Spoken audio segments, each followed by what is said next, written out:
नमस्कार दोस्तों, स्वागत है आप सभी का पोर्टेबल पाठशाला में। आज हम जनरल नॉलेज के कुछ इंपॉर्टेंट क्वेश्चंस को डिटेल में डिस्कस करेंगे जो कि परीक्षा की दृष्टिकोण से काफ़ी महत्वपूर्ण है। तो चलिए शुरू करते हैं। हमारा पहला क्वेश्चन है, एंजाइम मूल रूप से क्या है? इसका राइट आंसर है प्रोटीन। एंजाइम मूल रूप से प्रोटीन है। हमारे शरीर की ग्रंथियों से जो रस स्रावित होता है उसे ही एंजाइम कहते हैं। जैसे लार ग्रंथि से टाइलिन एंजाइम और माल्टोज एंजाइम। अगले प्रश्न की ओर बढ़ते हैं। कान में कितनी हड्डियां होती है? कान में कुल 6 हड्डियां होती हैं और हमारे कान की एक हड्डी है स्टेपिस, जो कि मानव शरीर की सबसे छोटी हड्डी है। और दोस्तों, मानव शरीर में कुल 206 हड्डियां होती है। मानव खोपड़ी में कुल 29 हड्डियां होती है, जिनमें से 8 संयुक्त रूप से मस्तिष्क को सुरक्षित रखती है, कवर करती है। अगले प्रश्न की ओर बढ़ते हैं। हमारा अगला प्रश्न है, पौधों में जाइलम उत्तक निम्नलिखित में से किस पदार्थ का संवहन करता है? ऑप्शन है पानी, पानी एवं खनिज लवण, खाद, पानी एवं खाद। तो दोस्तों, इसका राइट आंसर है पानी एवं खनिज लवण। पौधों में जाइलम उत्तक पानी एवं खनिज लवण पदार्थ का संवहन करता है। इसके बारे में और कुछ जान लेते हैं। जाइलम उत्तक को प्रायः काष्ठ, लकड़ी यानी वुड भी कह सकते हैं और कहते भी हैं। दोस्तों, जाइलम पौधों को यांत्रिक दृढ़ता प्रदान करने में मदद करता है।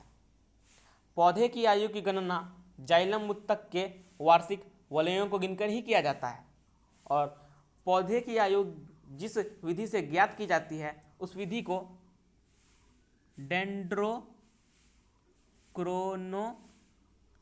कहते हैं। डेंड्रोक्रोनोलॉजी कहते हैं। और दोस्तों, जब हम जाइलम उत्तक की बात कर रहे हैं तो फ्लोएम उत्तक की बात भी कर ही लेते हैं। फ्लोएम भी एक संवहन उत्तक ही है। फ्लोएम का मुख्य कार्य पत्तियों द्वारा बनाए गए भोजन को पौधे के अन्य भागों में पहुंचाना है। क्लियर है? अगले प्रश्न की ओर बढ़ते हैं। हमारा अगला प्रश्न है, लाल रुधिर कोशिकाओं का उत्पादन किसके द्वारा होता है? इसका राइट आंसर है अस्थि मज्जा। लाल रुधिर कोशिकाओं का उत्पादन अस्थि मज्जा द्वारा होता है। इससे रिलेटेड और कुछ जान लेते हैं। फाइब्रिनोजेन नामक प्रोटीन का उत्पादन यकृत से होता है, जो रक्त का थक्का बनाने में मदद करता है। और हिपैरिन नामक प्रोटीन का उत्पादन भी यकृत से ही होता है, जो शरीर के अंदर रक्त को जमने से रोकता है। दोस्तों, यहाँ कंफ्यूज मत होइएगा। फाइब्रिनोजेन रक्त का थक्का बनाने में मदद करता है और हिपैरिन रक्त को जमने से रोकता है शरीर के अंदर। क्लियर है? अगले प्रश्न की ओर बढ़ते हैं। निम्नलिखित में से कौन सी संस्था वैश्वीकरण के विस्तार में सहायक हुई है? ऑप्शन है अंतर्राष्ट्रीय मुद्रा कोष, विश्व बैंक, विश्व व्यापार संगठन या इनमें सभी। दोस्तों, इसका राइट आंसर इनमें सभी होगा। अंतर्राष्ट्रीय मुद्रा कोष यानी इंटरनेशनल मॉनेटरी फंड IMF की स्थापना 27 दिसंबर 1945 में हुई थी।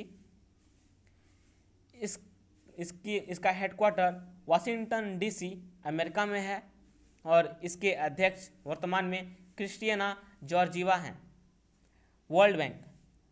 वर्ल्ड बैंक की स्थापना जुलाई 1944 में हुई थी। इसका हेडक्वार्टर भी वाशिंगटन DC अमेरिका में है और इसके अध्यक्ष वर्तमान में डेविड R मलपास हैं। और विश्व व्यापार संगठन यानी वर्ल्ड ट्रेड ऑर्गेनाइजेशन की स्थापना 1995 में हुई थी। इसके वर्तमान में अध्यक्ष पास्कल लेमी हैं और इसका हेडक्वार्टर जेनेवा स्विट्जरलैंड में है। अगले प्रश्न की ओर बढ़ते हैं।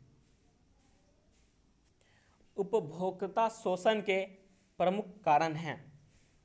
ऑप्शन है सूचना का अभाव, उपभोक्ताओं की अज्ञानता, वस्तुओं की सीमित आपूर्ति या इनमें से सभी। इसका आंसर भी ऑप्शन में डी, इनमें से सभी ही होगा। दोस्तों, उपभोक्ता फोरम के द्वारा उपभोक्ता शोषण पर अंकुश लगाने का प्रयास किया गया है। अब उपभोक्ता यानी कंज्यूमर्स अपने अधिकार के प्रति अधिक जागरूक हुए हैं। क्लियर है? अगले प्रश्न की ओर बढ़ते हैं। अर्थशास्त्र एक विशुद्ध यथार्थवादी विज्ञान है। यह कथन किसका है? तो यह कथन रॉबिन्स का है। रॉबिन्स की परिभाषा के 4 आधार हैं। पहला, मानव की अपरिमित आवश्यकताएं। दूसरा है, आवश्यकताएं समान महत्व की नहीं, यानी हमारे बहुत सारी आवश्यकताएं होती हैं जिनमें से कुछ आवश्यकताएं अति महत्वपूर्ण होती है तो कुछ अधिक महत्वपूर्ण नहीं होती है। तीसरा है, आवश्यकताओं की तुलना में साधन सीमित है, कम है। और चौथा है, साधनों का वैकल्पिक प्रयोग संभव है। क्लियर है? अगले प्रश्न की ओर बढ़ते हैं। एशियन डेवलपमेंट बैंक का मुख्यालय कहाँ है? इसका राइट आंसर है मनीला, जो कि फिलीपींस की राजधानी है। और एडीबी बैंक की स्थापना 1966 में की गई थी। एडीबी का अध्यक्ष हमेशा जापान का ही होता है, क्योंकि एडीबी में सबसे अधिक अंशदान जापान ही देता है। क्लियर है? अगले प्रश्न की ओर बढ़ते हैं। हमारा अगला प्रश्न है, सिख धर्म के 9वें गुरु कौन थे? इसका राइट आंसर है गुरु तेग बहादुर जी। गुरु तेग बहादुर जी सिख धर्म के 9वें गुरु थे। गुरु अर्जुन देव जी सिख धर्म के 5वें गुरु थे। गुरु हरगोविंद सिंह जी सिख धर्म के 6ठे गुरु थे और गुरु गोविंद सिंह जी सिख धर्म के 10वें एवं अंतिम गुरु भी थे। अगले प्रश्न की ओर बढ़ते हैं। हमारा अगला प्रश्न है, बुद्ध ने अपना पहला धर्म उपदेश कहाँ दिया था? इसका राइट आंसर है सारनाथ। गौतम बुद्ध ने अपना पहला धर्म उपदेश सारनाथ में दिया था। बुद्ध धर्म में 4 तीर्थ स्थल हैं, जिनमें से एक सारनाथ भी है। और बुद्ध धर्म का दूसरा तीर्थ स्थल है लुम्बिनी, तीसरा है बोध गया और चौथा है कुशीनगर। दोस्तों, ज्ञान प्राप्ति के पश्चात भगवान बुद्ध ने अपना प्रथम उपदेश सारनाथ में दिया था, जो वर्तमान काशी अथवा वाराणसी कहलाता है। और गौतम बुद्ध का जन्म 563 ईसा पूर्व हुआ था।